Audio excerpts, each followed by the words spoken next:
राजधानीतील सर्वात जुना पाचपावली पूल पाडण्याचं काम अखेर मंगळवारपासून सुरू झालं आहे। आने वाले दिनों में नागपुर शहर को जहां नए पुलों की सौगात मिलने वाली है, तो वहीं जो पुराने पुल हैं उन्हें ढहाया जा रहा है। मंगळवारी उड्डाणपुलावरील वाहतूक पूर्णपणे बंद करण्यात आली।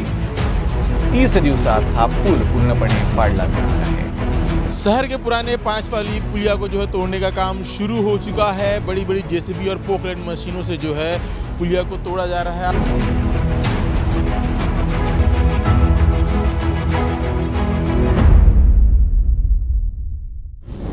काळ होता 1990च्या दशकातला। नागपूर शहर वेगानं विस्तारत होतं, पण या मध्यभागात होतं रेल्वेचं फाटक। रोज हजारो वाहन ताटकळत असत, वेळ निघून जायचा, श्वास अडकायचा आणि लोकांच्या चेहऱ्यावर चिंता असायची। तेव्हा 1992 मध्ये जन्म झाला नागपूरच्या पहिल्या उड्डाणपुलाचा, पाचपावली फ्लायओव्हरचा। हा फक्त एक उड्डाणपूल नव्हता, तो होता नागपूरच्या विकासाचा पहिला टप्पा, एक स्वप्न जे प्रत्यक्षात उतरलं होतं। पाचपावली उड्डाणपूल नागपूर शहरातील एक महत्त्वाचा उड्डाणपूल, उत्तर आणि पूर्व नागपूरला जोडणारा दुवा। या उड्डाणपुलाचं बांधकाम 1988 मध्ये सुरू झालं आणि 1992 मध्ये उड्डाणपूल बनून पूर्ण झाला। पाचपावली उड्डाणपूल सुमारे 1.5 किलोमीटर लांब होता। दररोज हजारो वाहनचालक या उड्डाणपुलाचा वापर करायचे। या उड्डाणपुलाच्या बांधकामाचे मुख्य उद्दिष्ट रेल्वे फाटकावरील वाहतूक कोंडी कमी करणे आणि शहरातील विविध भागांना जोडणे होतं। 3 दशके, होय तब्बल 31 वर्ष हा उड्डाणपूल हजारो लोकांच्या प्रवासाचा साक्षीदार ठरला।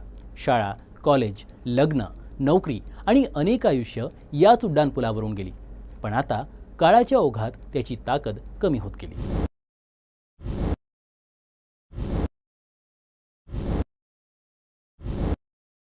परिवर्तन हा सृष्टीचा नियम आहे। जुनं टाकून नवं घ्यायचं असतं आणि आता हा उड्डाणपूल देखील नवा आकार घेणार आहे।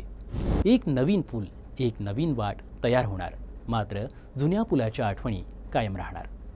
पाचपावली उड्डाणपूल हे केवळ इंजिनिअरिंग नव्हतं, ते होतं भावनांचं, आठवणींचं आणि नागपूरकरांच्या स्वाभिमानाचं प्रतीक।